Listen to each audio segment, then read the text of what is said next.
Bom dia! Lindo, maravilhoso e abençoado dia na presença de Deus. Muito obrigado pelas orações, pelo carinho de cada um. Hoje eu estou bem melhor, finalmente consegui dormir uma noite toda sem sentir dor. Muito bem dormida, é um sono restaurador. E hoje a minha voz voltou completamente e eu estou feliz e honrado, me sinto honrado por poder gravar mais uma vez, voltar a gravar esse projeto que está no coração de Deus, amém? Então, hoje estamos no dia 328 e eu estava aqui escutando a minha própria voz nesse áudio do dia 328 que eu mandei por último agora, e eu gostaria de fazer duas observações em relação a ele. A primeira observação é em relação ao versículo 9 do capítulo 3, né, de Lucas, falando assim: E também já está posto o machado à raiz das árvores, e toda árvore, pois, que não produz bom fruto, é cortada e lançada ao fogo. Muitas vezes essa declaração, essa frase aqui, pode se parecer muito pesada. Poxa, mas Deus vai cortar e jogar uma pessoa ao fogo se essa pessoa não produzir bons frutos? E eu quero trazer um entendimento aqui do que é bom fruto.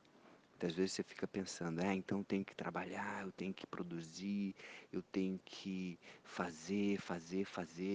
E muitas pessoas, elas são movidas por esse drive de fazer. Elas só se sentem reconhecidas, só se sentem amadas quando elas fazem alguma coisa. Mas eu quero trazer aqui um entendimento sobre o que é bom fruto.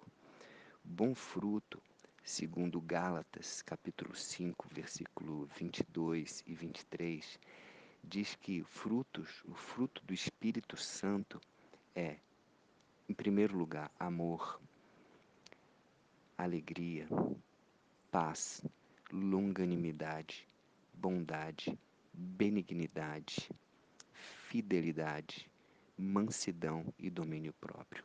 Ele cita esses 9 frutos do Espírito. Então eu quero dizer para você, não precisa ficar fazendo coisas e mais coisas e trabalhando de um lado para o outro, para que você não seja lançado fora do, do alcance de Deus, ou que você seja punido aí com isso que está escrito aqui em Lucas. Não, você pode, o fruto dos frutos também é isso, amor. Quando você age em amor, quando você age com alegria, quando você age em paz, quando você tem paz sobre a sua vida, quando você tem longanimidade, ou seja, você tem paciência, que é um dos pilares do amor, né? Você espera, você tudo espera, tudo suporta, tudo crê. Quando você tem bondade dentro de você, quando você deseja o bem, benignidade, quando você pensa no bem, quando você faz o bem, fidelidade, quando você age com fidelidade, honrando as pessoas, honrando Deus na sua vida, quando você tem mansidão, em vez de você reagir com ira em relação a algumas situações da vida, você tem mansidão. E quando você tem domínio próprio, ou seja, você domina a sua carne, você domina as suas vontades para fazer aquilo que é agradável aos olhos de Deus. Isso também são bons frutos, tá bom? Então eu quis trazer esse entendimento para esse ponto. E o segundo ponto que eu quero trazer um entendimento também é que João fala que ele, na verdade, batiza com água, mas Jesus vem batizar com o Espírito Santo, né? Está falando aqui no versículo 16. O que é esse batismo com o Espírito Santo e com fogo? Né? Nós já falamos aqui também no projeto Bíblia para Iniciantes, inclusive quando estávamos lendo o livro de Atos, Atos capítulo 2 fala sobre o batismo em Pentecostes, né? Pentecostes significa 50 dias após a ressurreição de Cristo. E quando se cumpriu esses 50 dias, Jesus já havia falado que iria trazer o Espírito Santo para que ajudasse as pessoas nas suas missões. Então, com 50 dias, o Espírito Santo, ele desceu sobre a vida de 3.000 pessoas ao mesmo tempo e batizou com línguas. Cada pessoa falava em línguas diferentes, né? Então, as pessoas falavam em línguas e sentiam a presença de Deus como um fogo dentro de si mesmos. Então, esse é o batismo do Espírito Santo. Quando você recebe a manifestação do Espírito Santo em forma de dons, tá? Em forma de dons. Um dos dons mais comuns de serem manifestos na vida das pessoas quando há esse batismo de verdade é o dom de línguas, né? Mas existem outros dons, isso está lá em 1 Coríntios capítulo 12, nós também já falamos sobre isso aqui no projeto, né?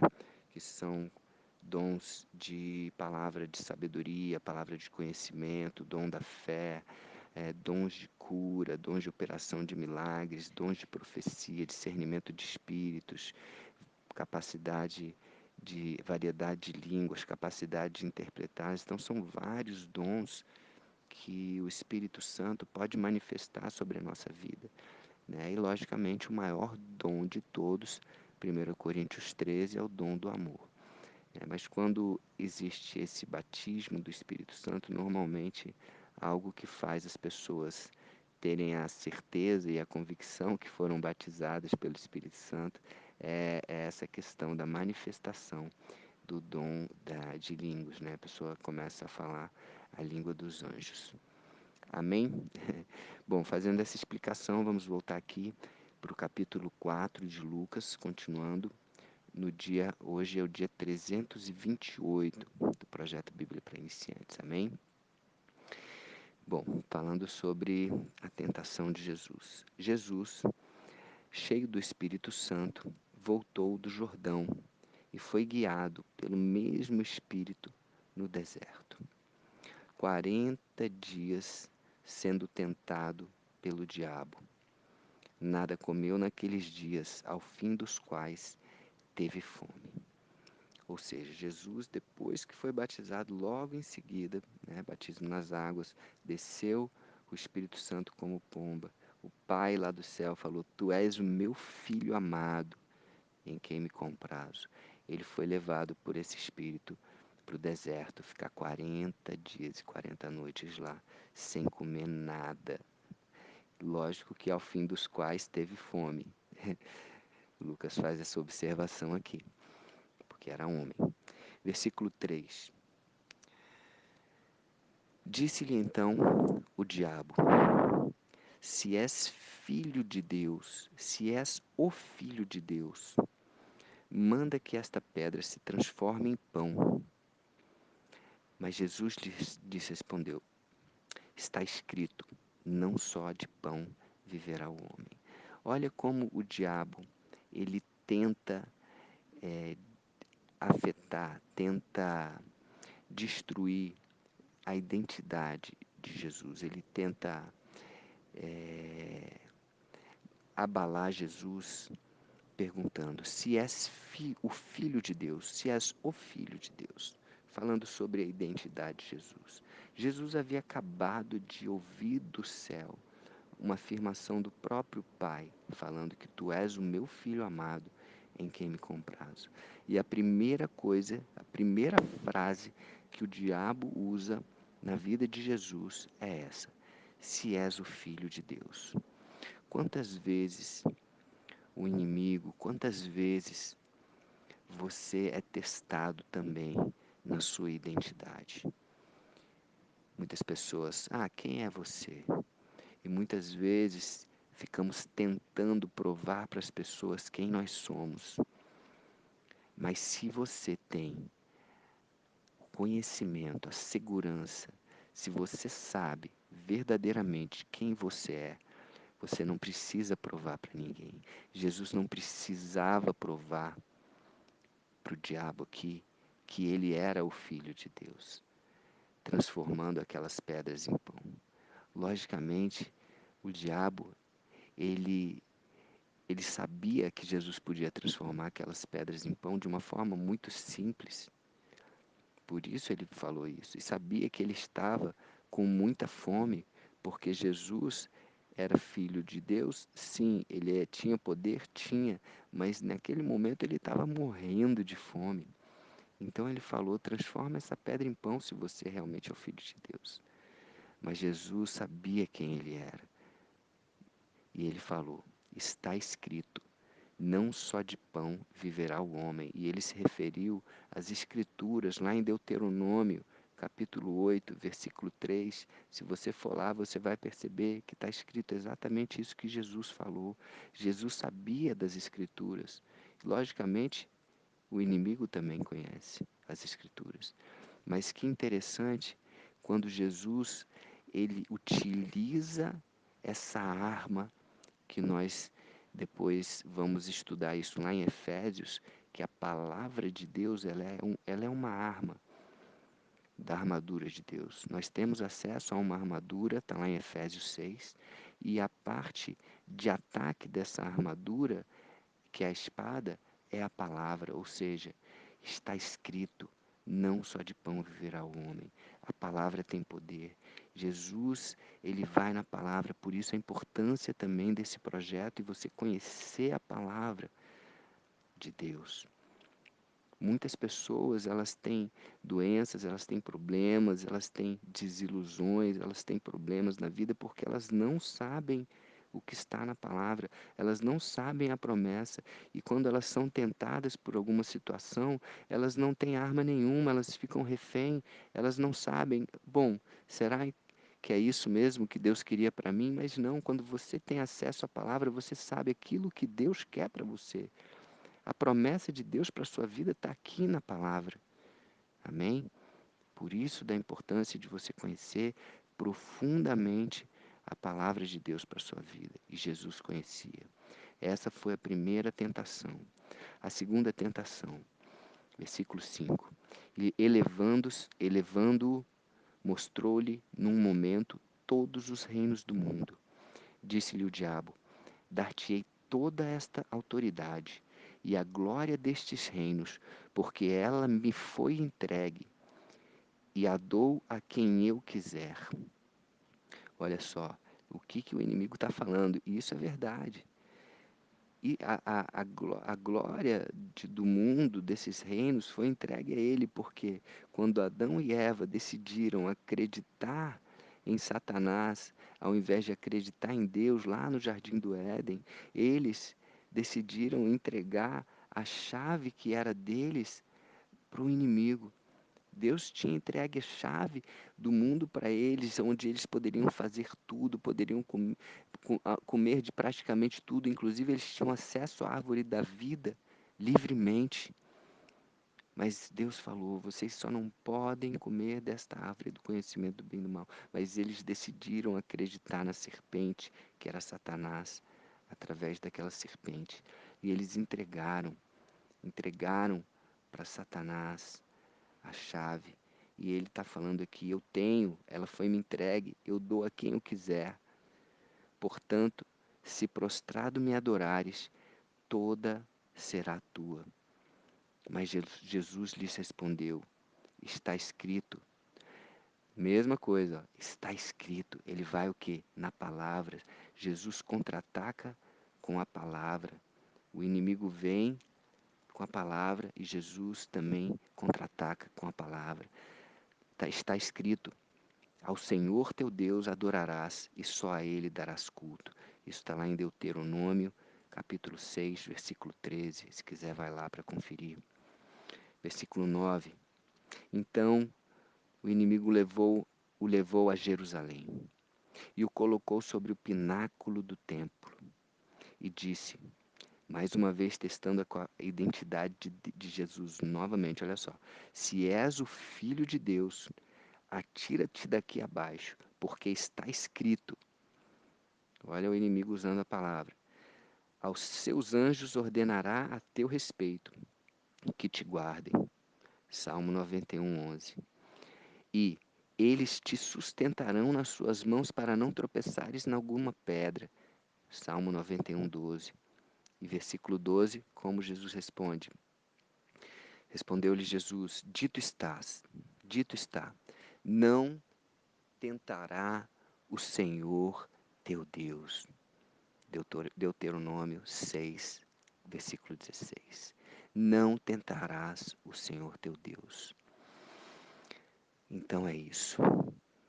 Toda vez que você passar por uma tentação, toda vez que o inimigo tentar testar você na sua identidade, quem é você, você não vai conseguir, você não consegue, você não é bom, você é isso, você é aquilo.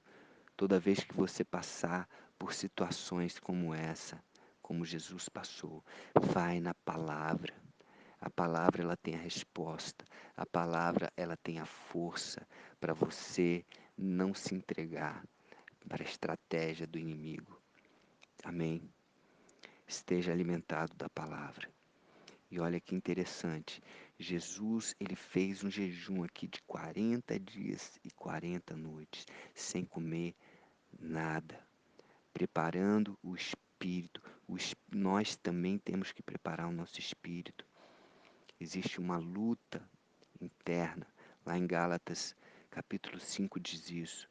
Existe uma luta interna dentro de mim, dentro de você. A carne militando contra o espírito e o espírito militando contra a carne. Aquele que você alimentar mais vai ganhar essa guerra. E o que você quer? Que a carne guie a sua vida? Que os desejos, assim como existe no mundo uma corrente hedonista, onde o prazer é a todo custo, onde você tem que alimentar a sua carne, onde tudo é bom, tudo é amor, tudo é isso. Não. Se fosse assim, Deus não tinha colocado os limites. Ele colocou os limites porque nos ama.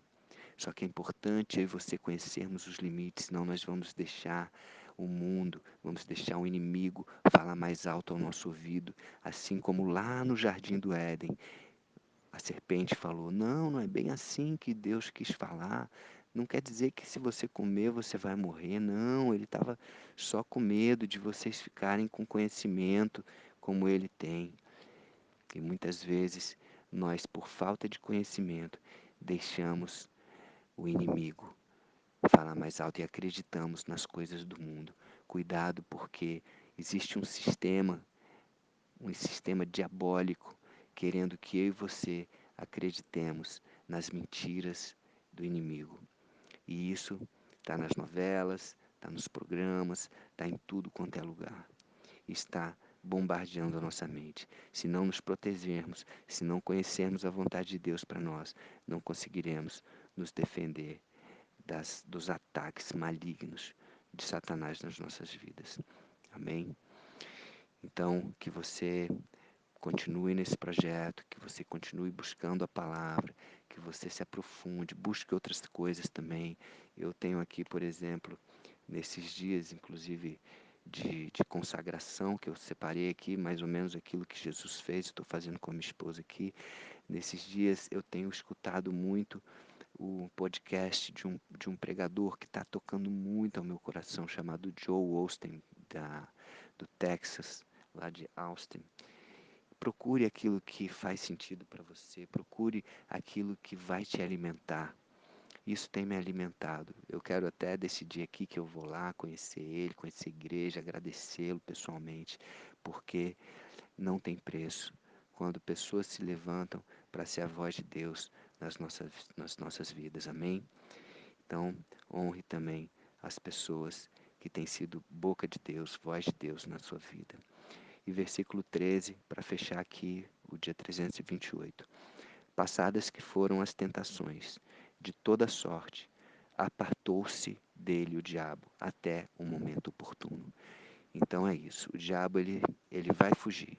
Quando você resiste, quando você fala, quando você tem a palavra nos seus lábios, ele vai sair. Só que ele vai voltar no momento oportuno Ele vai voltar porque ele está sempre ao derredor, esperando uma brecha, esperando uma fraqueza, esperando uma situação para que eu e você possamos cair na lábia dele. Amém? E assim destruir a nossa vida, porque ele veio para matar, roubar e destruir. Mas Jesus veio para nos dar vida, e vida e abundância. E isso está lá em João, quando nós vamos, em breve também, ter acesso a esse livro maravilhoso de João, que é o quarto evangelho. Por enquanto, ficamos aqui no livro de Lucas, crescendo a cada dia. Um beijo no coração, Deus te abençoe e que você se prepare para grandes coisas que Deus tem preparado para a sua vida, assim como Jesus se preparou. E logo em seguida, ele começa aqui o ministério dele que transformou a minha vida, a sua vida, transformou a humanidade. Um beijo no coração. Fica com Deus.